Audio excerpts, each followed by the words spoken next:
This is another episode of the Flight Ringers podcast. I'm David King. That's Dan Spottswood. It's good to be here. Thank you. We are professional cartoonists, and we are Legion of Superheroes experts. Well... What the fuck is this? What? Are you faking me out again? We're doing both of them, right? I thought you suggested reading both. Okay, here's the problem. Yeah. This one, okay, the one on your left is the last Jim Shooter issue. The one on the right is the first Paul Levitz issue, right? No. No. This is the issue prior to PULSAR STARGRAVE. Hmm? Yeah, they go like this way. Pulsar. Wait, is Pulsar in that one? Yeah. Uh-oh. Like even in this letters page, they say it's like a loose two-parter. I thought you even mentioned that we should maybe read or do both of them because it was kind of a two-parter. Yeah, but I thought I was thinking of the issue after, which is actually 2 issues after, which is when Levitz says, "Oh yeah, the one like that reverses yeah. I don't think I realized he appeared in the issue previous. Yeah, the way it works is that he's in it for like 2 pages. He somehow releases the time trapper and sicks him on the Legionnaires. Oh, fuck. We can cover it. I mean, the whole thing is just nothing. This is this time period where, like, they're just so, I don't know. It's like they're written more for, they're more appropriate for 7-year-olds than like a Silver Age comic is, you know? Like they're really short. And they're just like really like fluff. Like there's nothing in them. And maybe it's probably just entirely because of their length. We're still in kind of the one and done era, and then the occasional 2-parter, so things get resolved pretty quickly.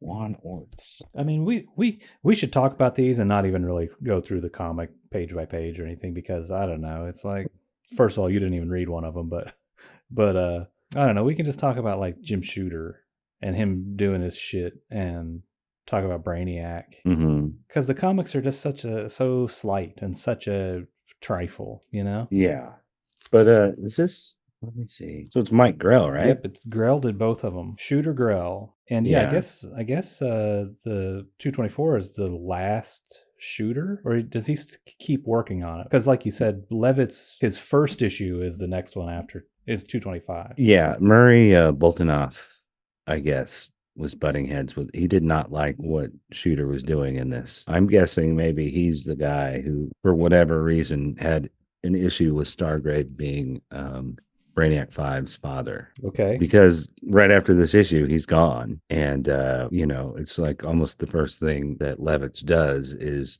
make this very kind of contrived story that sort of, it doesn't even make sense. Did you reread it? I read it, yeah. The backup in the first Dawnstar issue, it's like it just wastes a lot of time trying to say that the events in this one were bullshit. Oh, wait, I didn't read that. I read 227 maybe, where the full issue is okay 225 is Levitz's first, and it doesn't really have anything to do with this at all. Right. As weird. I recall from tonight, it's the one from reading it tonight or looking at it. It's they elect Wildfire the leader. Yes. And whatever, some capsule review thing said that Superboy is mad because he feels like he should be the leader. That's all I know about it. It's basically the Saturn Girl story all over again, where she is a complete bitch, but she's doing it because she wants to save the Legion. Superboy is being a dick because he somehow has found out that the leader is destined to die or something. So he wants it to be him, not Wildfire. Oh, okay. But it's the following issue where he picks back up. It's like there's a backup story. The main story is like Dawnstar's first appearance. The backup is just Brainiac 5 somehow figuring out that that this guy is claiming to be his father, which he doesn't actually really do in this. If you read it, like Brainiac 5 recognizes him as his father. Yeah. He's like, you know who I am, don't you? That kind of thing. Okay. So like the one that I read, it has to have been the one after that Dawnstar one with the backup where it begins with the Legionnaires attacking Brainiac 5. What the fuck? But it's like an android duplicate of Brainiac 5 because real Brainiac 5 is a prisoner of PULSAR STARGRAVE now. Right. on and on and on. But in that one, he explains it to them again, I guess, and maybe just to recap dudes like me who didn't read the backup in the previous issue. Mm-hmm. He says all that stuff over again, I think, about how Right. he said he was my father, but he's actually not. He is Brainiac, but I guess that's all. He says he's still Brainiac. Yeah, he's like the original Brainiac. Right. He's not Oh, right. Brainiac Okay, yeah. 4. Yeah. Okay, that makes sense. I mean, Mm-hmm. kind of. I don't really understand what the objection to that story idea was, but I think it makes him a less interesting character, just turning him into Brainiac. And there's lots of weird things in it. Like once they realize he's really Brainiac, they continue to call him Pulsar Stargrave for some reason. Yeah. Well, because he's a different what is he he calls himself Pulsar Stargrave because He fell into a pulsar. yeah, this is really complicated, or no, it's really convenient that Mm-hmm. he's in a coma on a spaceship waiting for somebody to come in who could potentially have the technology to revive him. Mm-hmm. Aliens come and they actually just think he's dead, so they decide to dispose his body by shooting it into a star. Mm-hmm. But he gets Like in the star just as the star is going nova or whatever, Mm-hmm. which probably is like a process that takes some billions of years or some shit like that. But he got it right at the right time. Bad timing or good Yeah. timing. But yeah, his soul fused with a pulsar. I didn't look. I should have Mhm. looked up what a pulsar actually is because I don't know. It flashes, right? It sounds like it could. I think it does. Oh, is that like it's like a star that's burning out? I guess that makes sense, and it causes a different wavelength. Legion experts, not science experts, Yeah. ladies and gentlemen. Usually I look up this kind of shit, but I guess it didn't even occur to me that that was like a real term and not just some dude's name or just whatever. Mm-hmm. But it is. I know now that it is a real thing. I mean, I knew the whole time, but I didn't think about it. Stargrave, is that because his grave was a star? It must be, and it sounds scary, kind of. Right. Sci-fi, scary. Mm-hmm. Oh, it's like Pulsar Star Grave. Mm. Yeah. Well, Brainiac 5 says his father disappeared like 14 years previous. And they show him, and he looks kind of like Brainiac 5. Right, he's a blonde guy. Accident, yeah. I feel like it was a good teaser. I think it was a good story idea here for Shooter. I do too. Like for as slight and dumb as these kind of are, I think Mhm. that's just a symptom of the times, maybe. Like this is just Right. how comic books were made in the 70s. Shooter's like, all right, I'll make half the comic book I used to make or something. Mhm. Of course, these are half the length or like a third of the length of a Shooter Adventure Comics Right. story. Yeah, and it I think it's a fantastic cliffhanger too.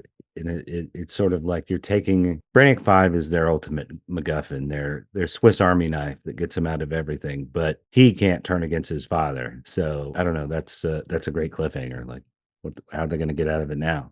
Like we all know that other famous "I am your father" Right. cliffhanger, and this one goes in the other direction. In Star Wars, Luke is never going to join Darth Vader. He doesn't even believe that son of a bitch is his father. But in this one, it takes Brainiac 5 like 10 seconds to be like, all right, yeah, I think you're right. I guess it's just because he's smarter than Luke Skywalker. Right. But like I said before, I don't think there even is an I am your father thing. Like Brainiac immediately recognizes him as his father. He remembers him. So you're thinking that it would be a bait and switch in the next issue that he wasn't his father. He's just a guy who looks like or made himself up to look like his father and fool him. There's no misleading going on. Like there's no scene where he lies to him and says, I am your father. Like Brainiac immediately knows who he is. And then later he goes, you recognize me, don't you? Or something like that. Right. Yeah. He does kind of broadcast some stuff where Pulsar Stargrave says, he's talking to Brainiac 5 and he's like, my mind works similar to yours or something like that. Right. And and he's like, but you were just a boy 15 years ago. Mm-hmm. You remember or something like that. But he doesn't. Yeah, you're right. He doesn't. Like that, yeah. Yeah. Right. But I like the idea that this guy could be Brainiac 5's father who we've never heard about. But yeah, it probably wasn't actually going to end up that way. But I don't think it was going to end up the way that they wrapped it up a couple issues later. Yeah, it's too bad, I think, anyway. Just more, like we've said many times before, it seems more interesting that he comes from a long line of supervillains. Like he's trying to go against the grain or like, redeem the name. And I think that kind of harkens back to his first appearance. It's something that I think kind of got lost as they started to fill in his origin, and especially once they start adding like Brainiac 2 seems to be a good guy mostly. Oh, right. Yeah, in the 90s. So then he comes from a long line of good guys, not nearly as interesting. Do you think that Jim Shooter was taking that approach of making Brainiac 5 the exception to the descendancy of bad guys? Or Jim Shooter didn't really care? I don't know. I don't know if he put as much thought into it as I did, but Uh-huh. just that it made a good story. Yeah, I mean, when you go back to the 60s and all they had back then was the original Brainiac and this kid Brainiac from 1,000 years in the future who is like, I'm making an effort to make sure everyone reading this knows that I'm not a bad guy. Like, Right. he's the kid who's like, I'm not an alcoholic like my father is, or Right. something like that. Yeah, like in his first appearance, the whole issue, Supergirl thinks she's like, they don't know. Brainiac's a fucking villain. This was supposed to be a 3-parter, I guess, that Shooter was writing. And it was going to have the big villains, Time Trapper, Brainiac, I guess, and then Mordru. PULSAR Stargrave. Yeah, PULSAR Stargrave, a.k.a. Mordru. Brainiac, and Mordru. We didn't get the Mordru part. Mm-hmm.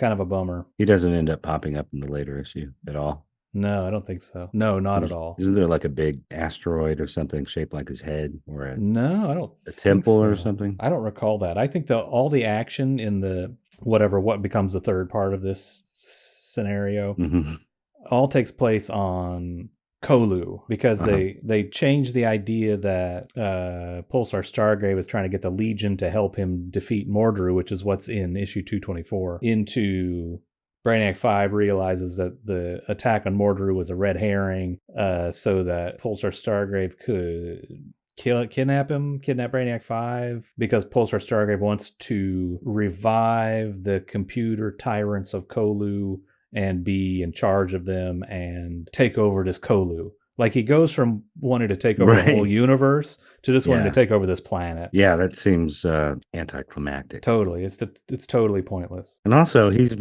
almost like godlike when he first shows up. Like, oh yeah, he's not just like a robot. He's some sort of like star being. Yeah, like they have that dramatic entrance that he makes, and he's standing on a hill or whatever. Right. Like, doesn't seem like he'd need any help. Like, if he wanted to go revive those tyrants. Yeah, his powers go away. The beginning of 224, there's like I don't know, the space-time continuum is collapsing or something, and he like snaps his fingers and fixes it. Mm-hmm.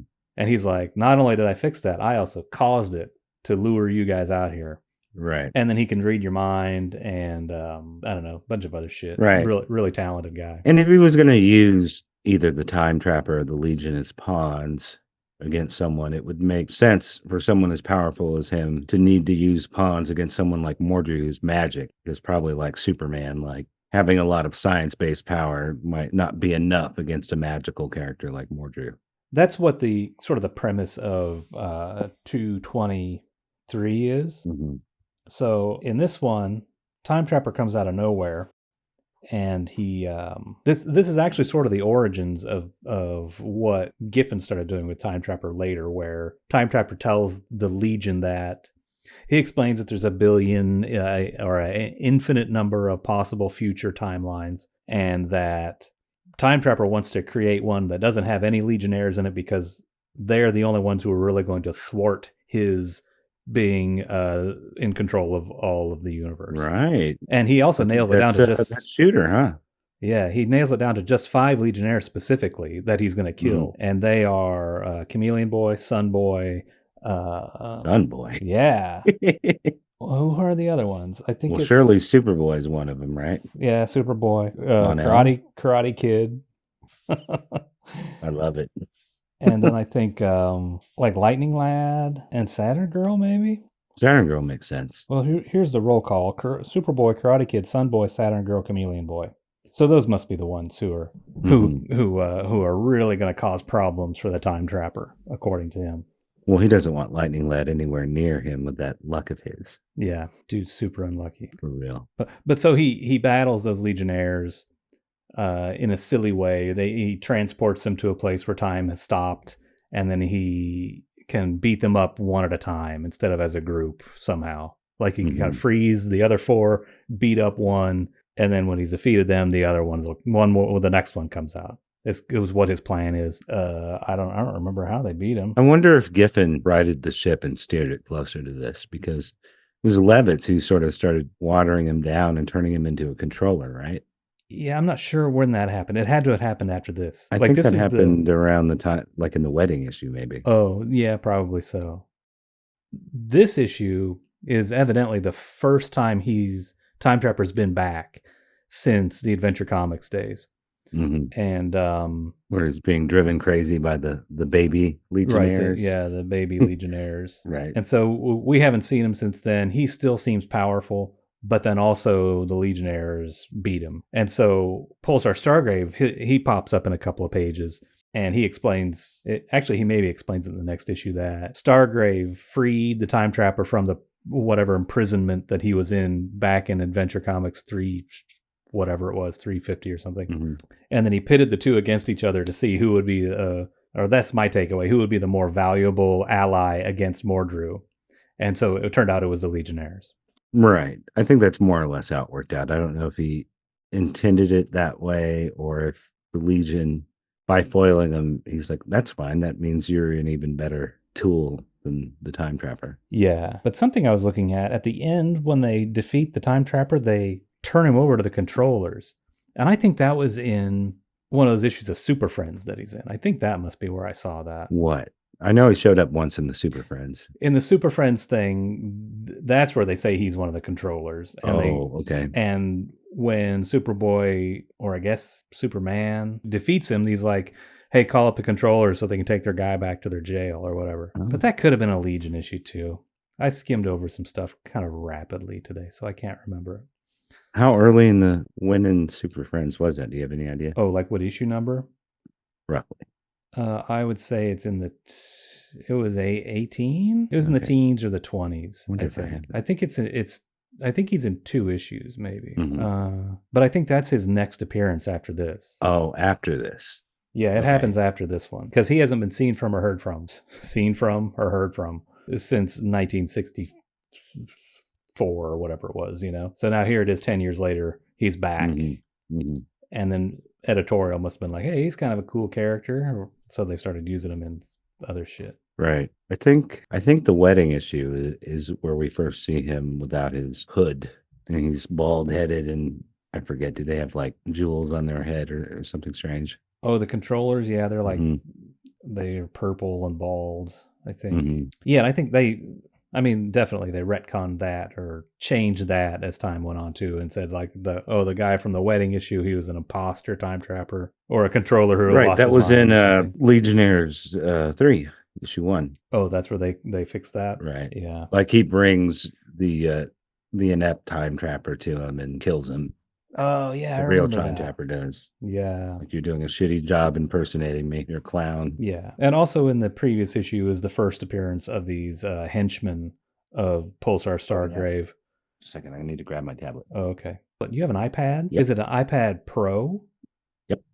You have to get the Pro, unfortunately, if you want to use the pencil. Oh, you can't use the pencil on the Air? I don't think so, unless they've loosened up on that, and I doubt it, unless the EU got on them about it, like they did the Chargers.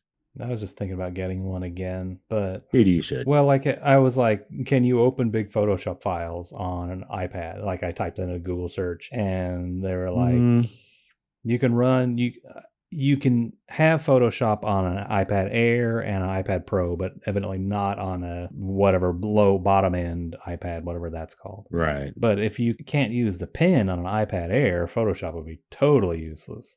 Right. Like I'm drawing my finger or something, I guess. Yeah. I don't know why they do that, because the fucking pencil's like $100. Yeah. So, and they won't let you use it on like the iPhone. I just think that's bullshit. Yeah. I've never really done Photoshop on it. I'll take a file and have it in a format that I can open it in both Procreate and Photoshop on my desktop. I'll do like the drawing a lot of times on the iPad, send it to my desktop. Then I might res it up or, mess with the file and then color it in Photoshop. And I can kind of edit it a little easier than I can in Procreate.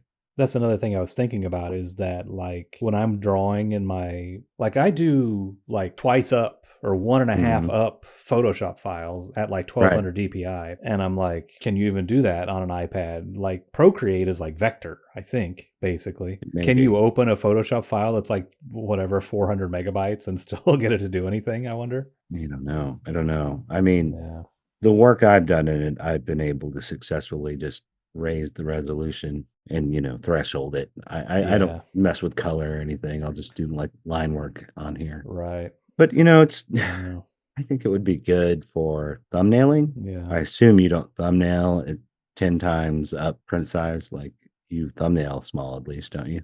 Yeah. But I like the thumbnail in my sketchbook. So, but maybe I would do it on a computer too. I don't know. Yeah, and then you could blow the thumbnail up and draw nice on top of it, or Yeah. Or I what? don't know. Or draw like the way I draw on top of it. Yeah, it'd be harder probably to do everything that you do now on the tablet, but the tablet could be a portable way of starting projects or working on little parts of it and then bringing it over to your computer to finish up. Yeah. I'll keep thinking about it. But the other nice thing, I mean, and maybe you could just get an air for it, is it really is amazing. Like the read comics online stuff. It's a much better experience being able to, lay down or sit on the couch and just flip through it Yeah. as opposed to looking at it on the desktop. Yeah, definitely. I might actually even like read a book once in a while if I had one.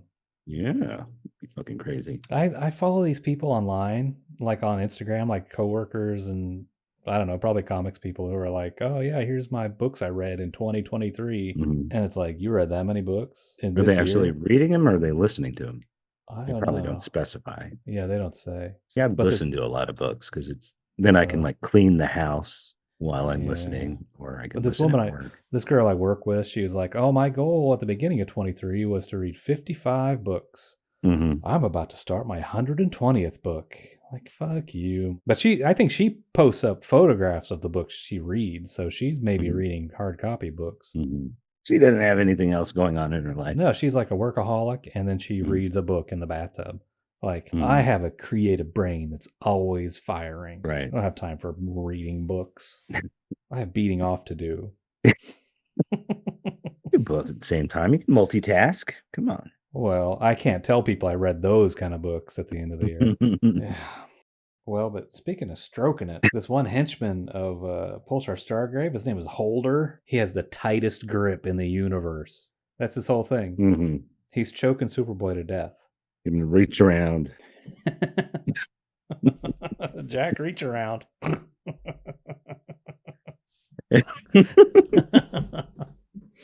Jack Reacher.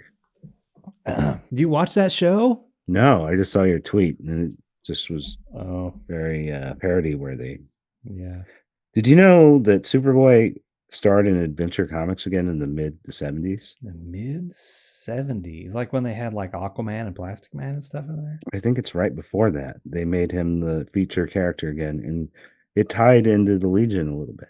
Like one of these stories, right around this period, maybe a couple issues later, he leaves with like some sort of diamond and some sort of enchanted crystal or something, and he said he's bringing it back to the 20th century where it can't do any harm. And it says, check the new Adventure Comics. And of course, he brings it back and someone gets a hold of it and causes trouble there. That was like the most explicit tie I'd ever seen of the Legion to within a late era Superboy. But it's got a lot of the Legion guys like Joe Staten, Jack Abel, that Juan Orts guy. I think maybe that only lasted like 3 issues or something. It did not last long, maybe Yeah. more than 3, but Like they were toying around with Adventure Comics. Like they had it where it was like they put the Spectre in there and it was like an anthology stuff. And then they changed the logo and then Aquaman headlines it. Yeah, I kind of remember this, huh? yeah, this is 78 here. Yeah, they must have gotten to the like they Superboy ran his course and then they switched it to digest, right?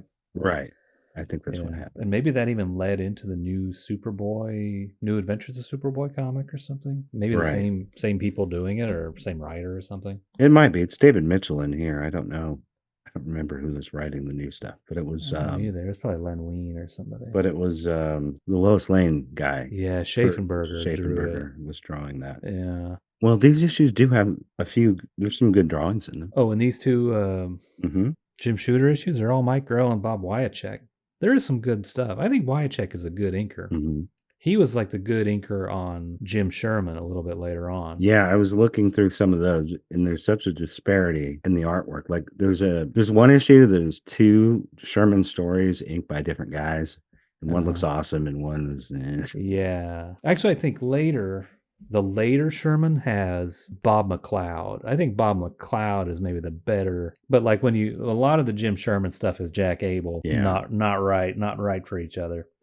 But Wyatt Yeah, Check, he's good, and he does good in this. He's kind of brushy. You can see he's using a brush to ink this Mike Grell stuff. You think Abel is just kind of like pushy with his style, and it's like I'm gonna put my mark on it, or was he just used to working with people who did really loose pencils? So when he'd get anyone, he would redraw it as he went on a habit. Maybe, yeah, I don't know. I He think did that Simonson issue, and you can't even, if I wasn't told it was Simonson, I don't think I'd immediately recognize it as him. yeah.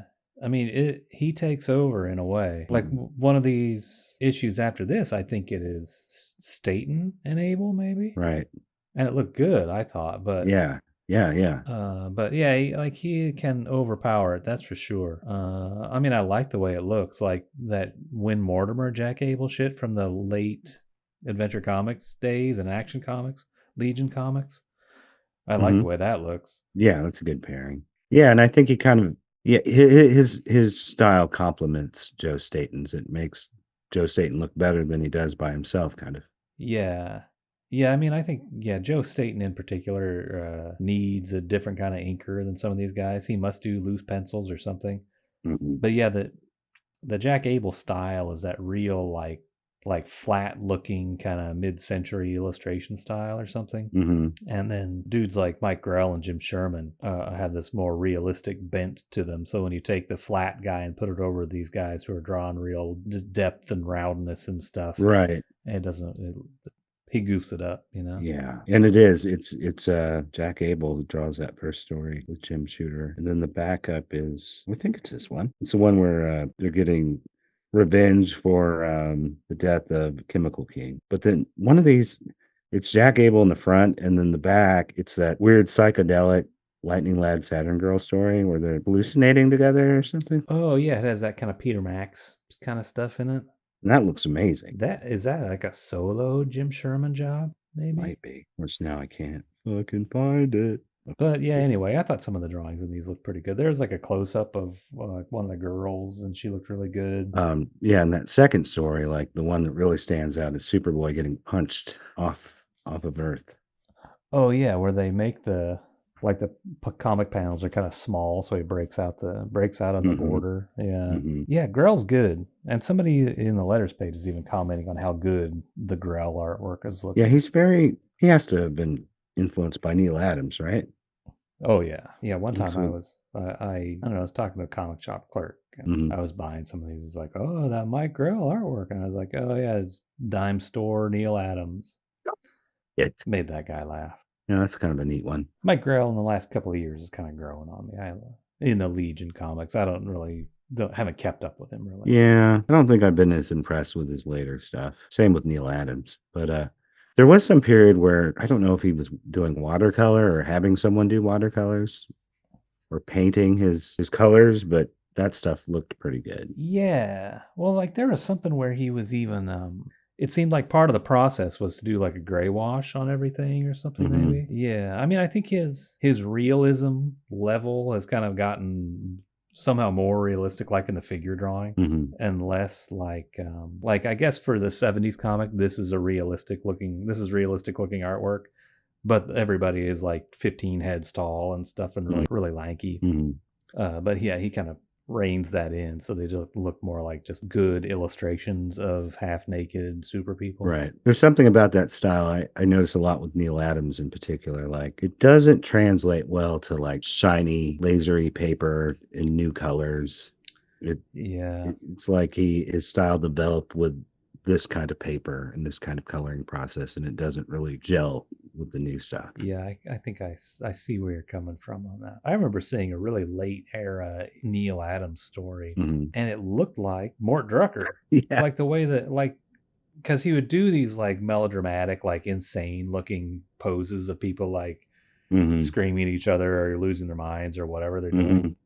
but it was still that same I don't know what you call it, really I don't know, like there's a lot of lines, and it like the faces really just looked like a Mort Drucker, like Mad Magazine kind of parody comic style. Like kind of Will Eisner, or I guess so. Just like I don't know, like everybody looked puffy, and you could see like their mouths were like contorted weirdly, and it just went from like drama or melodrama to strangeness and sanity.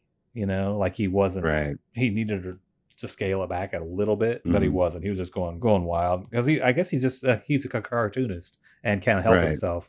Right. I don't know. It was strange. It was a weird looking comic. It must have been like one of those Batman Odyssey things or something. Yeah. I remember a few of those Batman like limited series that he was drawing, and I don't know if it's the production or his age. It just doesn't seem the same at all. And it's more eccentric, but somehow it doesn't work for him in the way like Frank Miller.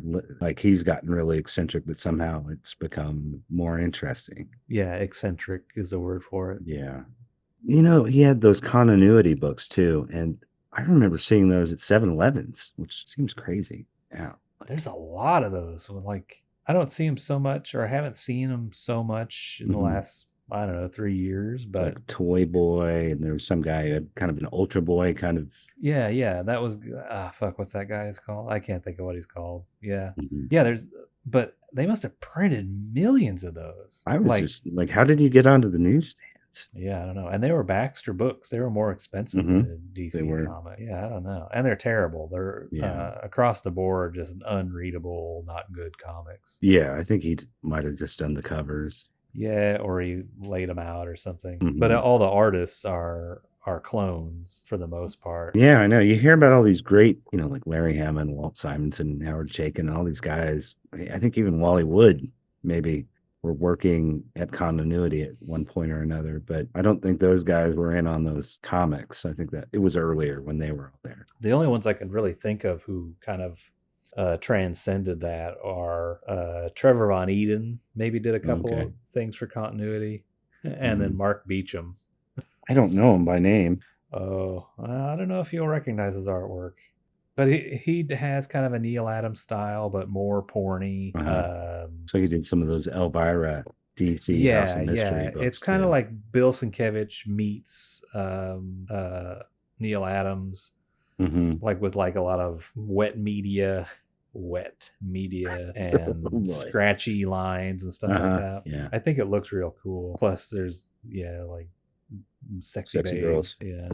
Oh yeah. Oh shit. Oh fuck yeah. So they punch him into space. Don't they punch Superboy into space, and later doesn't Superboy punch Stargrave into space? Yes. Come back. Yeah, Superboy's a kind of a hothead in these issues. Like around this time, he's not acting very much like Superman. He's kind of slowly like becoming his own character, I think. They're giving all the Legionnaires more personality. And I mean, this is 1977? I kind of think like at some point they just stopped worrying so much about it lining up with whatever Superman was at that time. So even though it wasn't officially not him as a boy, it didn't seem like they felt like they had freer reign with him and his personality in this period. You're probably right. I feel like they probably also were just like, this is how teenagers act. And like a 70s teenager is not this Boy Scout like adventure comics Superboy. Right. He's not acting Pleasant Bill-ish in this period. There's some of these issues where I remember a couple distinctly that open up with him like leading the team out in space and telling them to take certain maneuvers and take out this kind of ship. He seems very well versed in the 30th century. You know what I mean? Yeah. Why wouldn't he be? He's like constantly there, but he's definitely not the oh shucks Superboy. Yeah, and like even like in that, I mean, you said that's not how it played out in the actual story. The next issue where there's the Legion election or the leader election with Wildfire and Superboy butting heads or something. And Mon-El fucking punched him. Punched Superboy? Yeah, don't you remember? I don't remember. He thought he was getting too big for his britches, and he like punched him in the face like on page 2. I think maybe Superboy is getting too big for his britches. I think they need to boot him out. They'll regret that. Did you read the New Adventures of Superboy comics? Does he have an attitude in those, or is he back to being Square Smallville? It's kind of back to Square Smallville. Huh. Yeah, so you're right. They really are just like pushing it. They're like, we can do whatever we want with this guy. He's got to be a match for hotheads like Wildfire. And in this period, they're not competing against, there isn't like another Superboy book with just him hanging out in Smallville. He's only in those Legion stories for a couple of years. Oh, yeah. Well, yeah, this is still technically Superboy. Right. Like I all day I've been thinking about this as Legion Superheroes number 223 or whatever. It's not even Superboy and the Legions. It's just straight up Superboy in the indicia, right? I think it's Legion. No, it's Superboy and the Legion. This is Superboy number 224. Oh, okay. But on the cover it says and the Legion. But this is still Superboy's comic book. And he doesn't want you to forget it. That's right. He's going to punch out his best friend. Mm-hmm.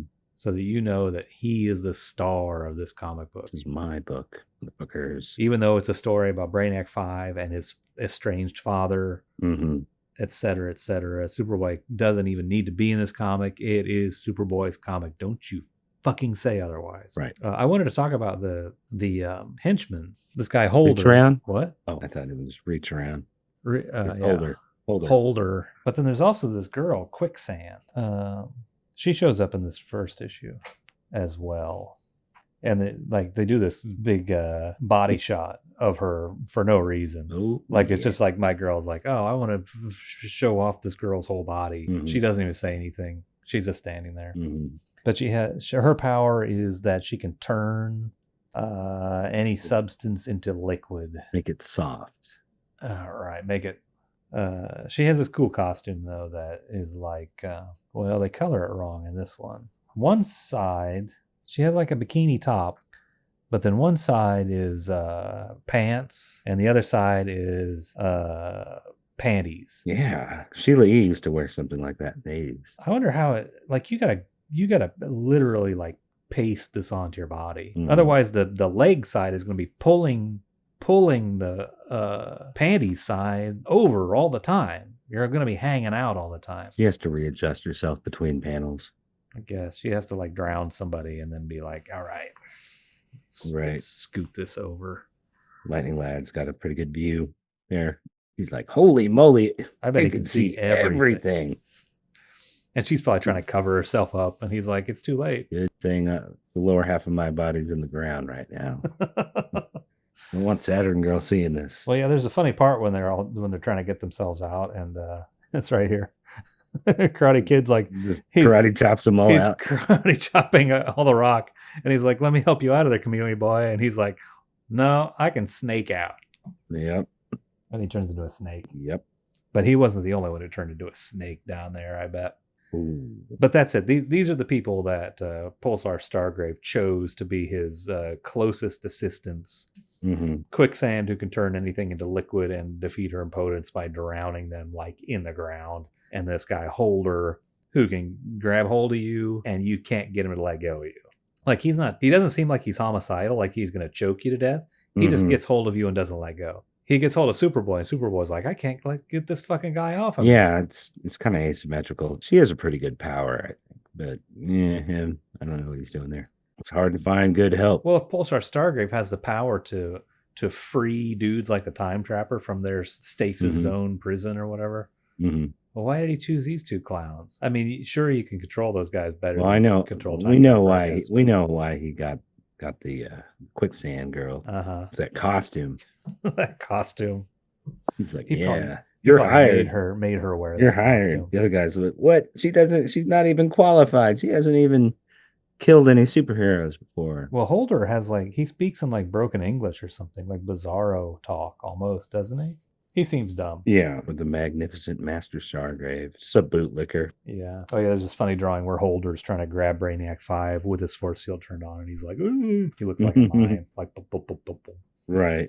Yeah, for PULSAR Stargrave he's a very intimidating name, but he looks like he has flowers on his costume and around his head and flowing robes, big bell bottoms. He's kind of a cult guy, maybe like a cult leader. Yeah, half cult leader, half disco wizard or something. with his color coordinated, like all white with Yeah. purple jewels on his headband. Does he have platform shoes under those bells? They're so big, you can't tell what he's got under there, right? Nope. Yeah, look, it looks like they almost look like weird moon boots or something, you know? Like the bell bottoms are so big with like a strange hammer on the bottom. He's a weird dude. And like Jim Shooter kind of does a good job. I mean, I think it's in here. Maybe not. Maybe it's in, yeah, it's actually in the other issue. It's in the Levitz issue, where they talk about how Brainiac originally was from Kolu, and he was created by the computer tyrants to walk among. He's an android created by the computer tyrants to walk among the flesh and blood people of Kolu, and I don't know, spy on them or control them or something. But then he breaks away in ideology and then physically from the computer tyrants to become a bad guy, superpower bad guy. Yeah, that sounds correct. And then he starts shrinking stuff. That's his big thing. Right. And that puts him on the radar of Superman. And so he fights Superman all the time.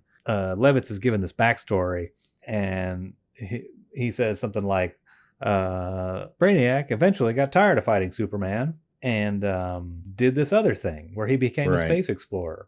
And so he kind of cuts out everything. Like, we don't need to know that eventually he became this like scary looking android robot guy in the 80s and stuff like that. It's like he eventually just quit being Superman's arch nemesis and did something else. He like went into suspended animation and he wanted to be in the future. Oh yeah, he went to the future. That's what he did. Yeah, he went to the 30th century. He got sick of fighting Superman and went to the 30th century to like, I can't beat this guy. I'll just wait him out. Wakes up, he's still fucking here and he's younger. What the hell? But I'm really curious what Shooter's ultimate take was going to be. I wish they hadn't gotten undermined by the whoever, Boltinoff or Levitz or whoever undermined. I feel like it's obvious. I mean, what else could it be? Well, no, what's so obvious? It was just going to be the real Brainiac is Brainiac 5's father. Is that what you're saying? Or no, it's not even Brainiac at all. It's just an android. No, he would have just been Brainiac 5's father. And he's not Brainiac from the past. No. Yeah. He is Brainiac 4. But you were saying also, like, they telegraph that Brainiac 5 is the one who's like, you're my father, right? Right. And so what's going to be the switcheroo there, that he's not Brainiac 5's father, right? No, I think it would have to be something like he has to find the courage to rebel against his father. Like, you may be my father, but you've changed. My father wouldn't do this shit, or I'm not going to be a supervillain like you. I can't see what the you probably said this already. Like, what would be the resistance to this storyline? Well, because there's this other mythology they've developed where all the Brainiacs are noble except for the first one, which for some reason they decided to name themselves after anyway. Well, but way back here in the 70s, there wasn't any others besides the first one and then the fifth one, right? Well, things got complicated when over in Superman they revealed that Brainiac was a robot. So then all of a sudden Brainiac 5 didn't make as much sense. So then they were kind of playing with it. Is he a robot? Is he not a robot? Ultimately what they said was Brainiac 2 was like his IT guy or something. Yeah, but Brainiac 2, you're talking about this guy Vril Dox. He didn't even show up until like Invasion or something, right? He was around. He showed up. I mean, when I say he showed up like in one flashback panel, like back in the 60s. And he was like a kid, I think, even. Oh, okay. Weird. They even named him. I didn't know that. Okay. So like Mort Weisinger and whoever the hell was writing Superman back then invented Vril Dox. Right. I think to fix the problem of him being revealed as a robot. But what that started to do was the character wasn't kind of tethered to like his initial premise, like being the descendant of a supervillain. So they started drifting further and further from that. And I think actually more recent takes have acknowledged that, like from John Byrne on, and they've figured out ways to, for the last 20, 30 years, he has been the direct descendant of the original Brainiac. Like he started out as a guy, then he had kids, and then like his mind got like transferred into a machine or something like that. Yeah, see, that must be what I've been indoctrinated to believe over time or something, is that like he's an android or a cyborg or something, right? Right. Like that, even my fucking superpowers figure when I was a kid, it's designed to look like he has a brain in a jar head. Right. Awesome design. Oh, it's so good. And that Yeah. toy was so cool. He has he's made out of the shiny, like That mother of pearl metal. looking plastic. Yeah. So cool. I looked up the other comics that were coming out like the same month as these two, with the same couple of months. Not too many. I wanted to see where we're at with like the Karate Kid series. It's on Karate Kid number 6. It must be going on because in the next issue they talk about amending the Constitution, and that's why Superboy can't be on the team, because like he and Karate Kid are both in the past all the time. They mention the Karate Kid's in the past all the time. Oh, really? Okay. I don't think I was aware that he was like appearing regularly. I thought he'd kind of, I know it wasn't completely gone, but I thought he was mostly out of the stories during his comic. I think they weren't coordinating whatsoever. And he's supposed to always be in the 20th century, but he shows up in these 2 issues, even though we're like right in the middle of his own series. Like his series goes to 15 or 16 or something. This month they're on issue 6. Yeah, like towards the end they kind of are more connected. Yeah. Like Projector shows up and they finally come up with a reason for him to be there. Like he's trying to like impress her father or something like that. And there's a great Legion issue, I think it's Legion, where like he's flying a spaceship and she's like straddled over him and giving him a hand job while he's flying the ship. Say what? That's a Karate Kid issue or a Legion issue? I think Do you it's know a the Legion number? issue. And he's like, please, I'm trying to fly the ship. And her hand is clearly in his lap. Oh, wow. Because she hasn't seen him in a long time. He's been back in the past. I guess. Yeah, it was like maybe right before Earth War started, or like at the beginning of Earth War. I suppose that could be the end of his series, huh? Like when they're starting to blur the lines of what series is what. Right, and they're probably getting desperate. Like, this book is bombing. We need more guest stars. Oh, they were totally doing that. I think in the letters page in the next to last issue or something, they're like, "Hey, we're going to be more of a superhero comic now, and no more karate or some shit like that." You know? Right. I don't know. What else do you want to talk about? Oh, here's a good drawing that I thought looked pretty good. I mean, her eyeball looks a little weird, the Saturn girl drawing. But it's getting into Jim Sherman territory almost here. Those eyeballs are super hard to look good. Like if you look at a photograph of someone and they're turned that way where you just see like a little bit of their eye, it looks like it's bugging out. It doesn't look weird in a photograph, but when you try to draw it, it really looks wrong. Trying to draw faces, it's a fool's errand. Well, I think trying to trace faces is a fool's errand. Just I mean, sometimes if you get the right angle and the right shadow, it works. But we don't see people 2-dimensionally, I guess. And I don't know. It doesn't translate into line without you doing certain exaggerations of things, sort of like kind of foreshortening features, I guess. Yeah, like it does not translate into line whatsoever. And like when you try to draw folds and skin as a single line instead of just like a shadow or on and on and on. Yeah, it doesn't fucking work. I don't know how these inkers do it sometimes. Like when you see, well, I guess the Legion example I think of when I've seen original art by Jim Janes, he's doing shit with like the side of his pencil, you know, how do you ink that? Like it looks good as a pencil drawing. I don't know how you ink it and have it look normal, you know, without just like a ton of feathering or like fine line stuff that nobody has time for, or I don't know what. I struggle with that still all the time. Like I'll penciled something that looks great, but once I start inking it, some of the things that I have to drop out are what made the drawing look good. Like sometimes I'll just post an image and leave the pencil line that I did in blue with it because it looks incomplete without it. Right. Of course, it's not going to work great for a comic page, but yeah, that's why the comic book inker is an amazing talent when they're good at it. Right. And it's why you can't you can't just trace photographs. Right. Whenever they try to foreshorten, it looks really weird when they do it with photos. When they don't exaggerate, like the leg that's getting smaller, if they don't kind of use cartooning techniques and they just try to trace it, it looks like an amputee. Yeah. I wonder if there's very many artists who actually do that, who are like really base everything on. I mean, I guess they do. Like for action poses, is that what people? Where do you even get them from? You know, they've got to be kind of cartooning that stuff, right? Well, there's whole books of that stuff, I know, but I think Some of these guys actually use like programs with kind of mannequins in them that they can manipulate to get poses they want. Oh wow. Seems like very tedious. They use programs to make the perspective too. It just seems like a lot of extra work.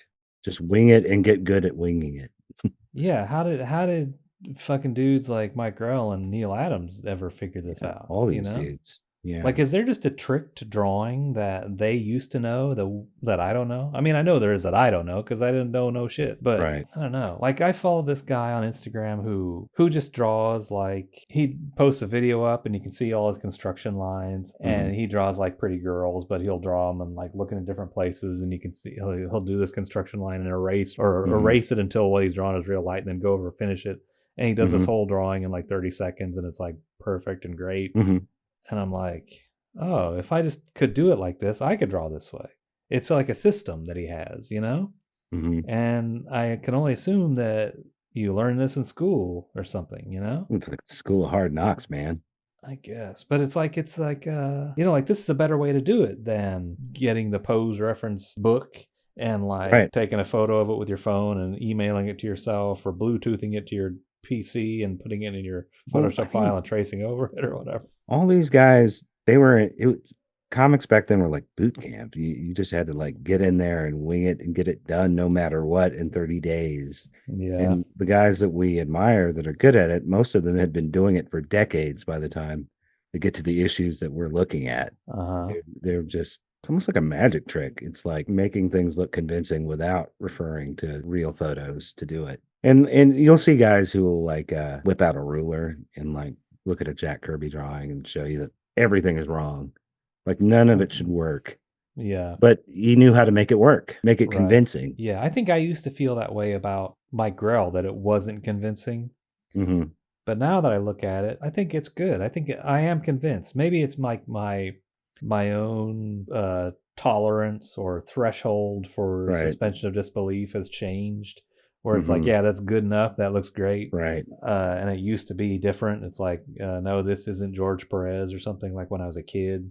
But yeah, I think it looks good. Like this, like I was just noticing this last panel of the comic where Superboy is eavesdropping on Brainiac 5 talking to Stargrave and saying he's my father. And Superboy's like, what the fuck? And he's got his fingers are all splayed out weird and his legs are splayed out really weird. I'm like, this is a great drawing. This looks really good. And if you look at the whole page, except for the first panel, there's like no background. It's like solid colors. Like that would never fly today. It'd be like, you're cheating. Where are they standing?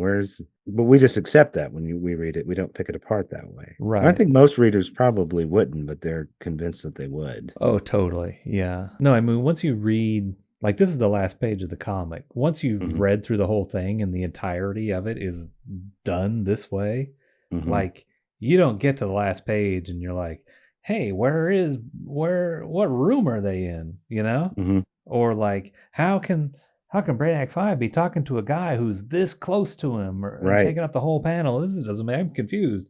I mean, at the most, all you need is like this first panel. Like it establishes where they are and that the walls are blue. And then you can just drop blue into the background. It makes sense. Yeah. And also, like, you can't even tell that this is a bad drawing in the first panel of this human who's like super tall and thin and his arms are too short and stuff. Right.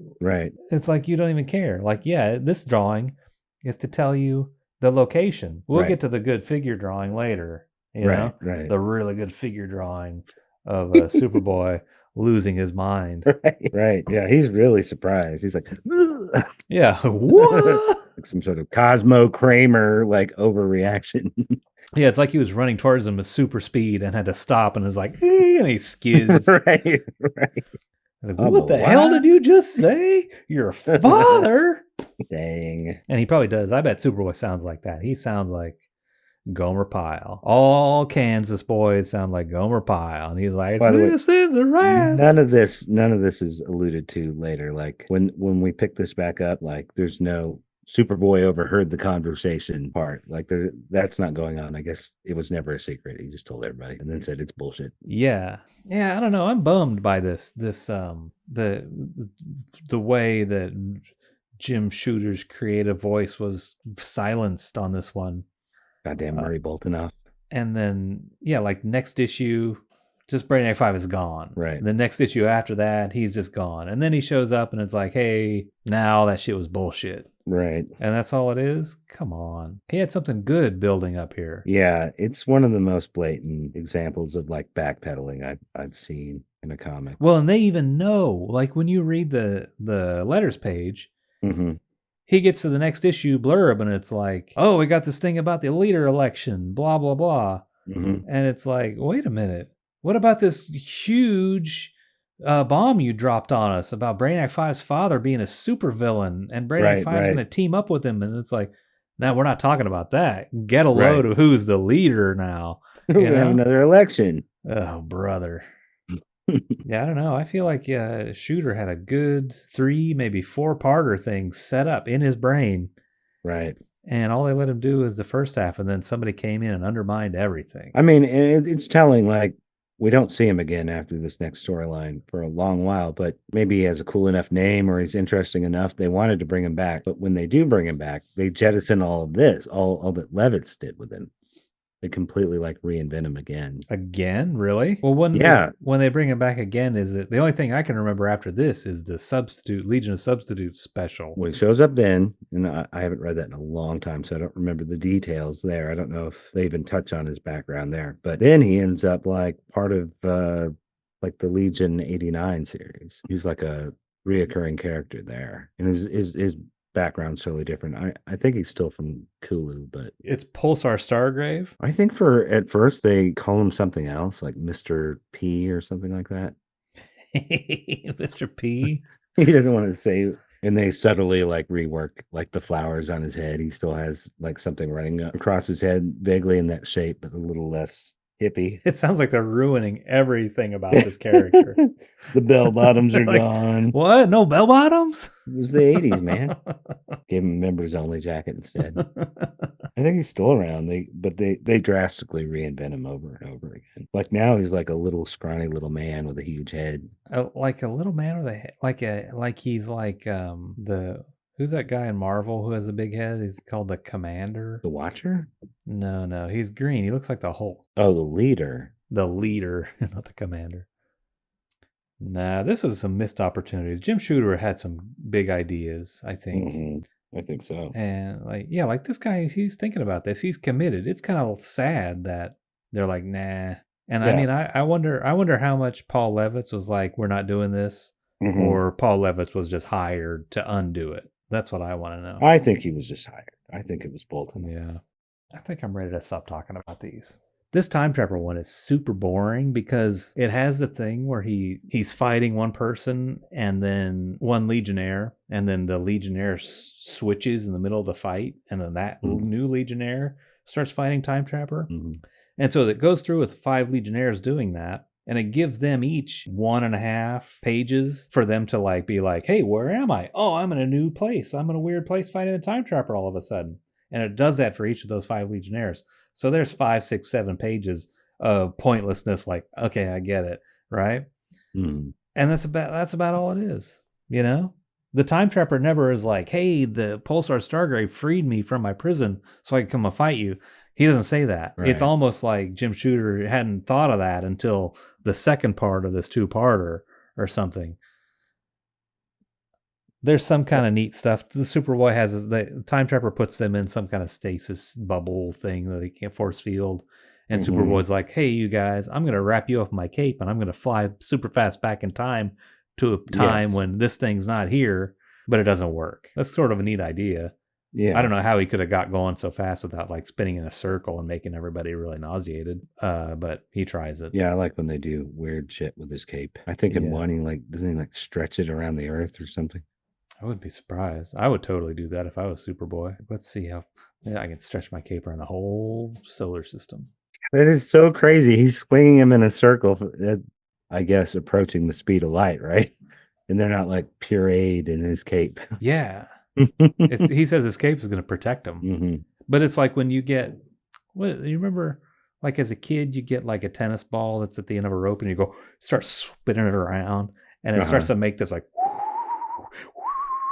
crazy sound, you know? Right. That's what he's doing to the Superboy's doing this to the Legionnaires to get them to travel through time and just making this crazy. Well, I can believe that somehow his cape is like protecting them from friction, but the centrifugal force would like smash them. Oh, yeah, it would do that. It would definitely mess up their crystals. Yes, for sure. Like, I'm still having problems with my crystals, and I went to fucking Six Flags 3 weeks ago. What are you talking? Your crystals? The crystals are in your ears. What is this? Some sort of this is real woo shit. It's totally real. There's inside your ear somewhere. There's little crystals, and when you get turned upside down and spun around and stuff, they'll get maybe they break apart or they get misaligned or something, and it causes this nausea. Could you be thinking of bones? No, I'm talking about crystals. There's tiny little bones in your ears. I know that. It's not hammer and anvil bullshit. This is crystals. Just look it up. It's real. Do your own research. A doctor told me this. Crystals. A doctor who isn't dressed like PULSAR STARGRAVE. Oh, on the cover, Superboy's doing that crazy hands thing again. Like that's his. Damn, he's getting tossed out of this book. This is your last issue, Superboy, and stay out. Bye. Dropping you in this elevator shaft with Bruce Willis. Yep, throwing you down there with the Heckler and Scalp Hunter and Commandy. Is that what happens to unloved DC characters? Just get thrown down the elevator shaft. That's right. Till Keith Giffen gets a hold of you. Superboy. On his How the mighty have fallen. All right, we're done talking about those two comics. Superboy 223 and 224. The end. It's a wrap. What'd you do for Christmas? Anything?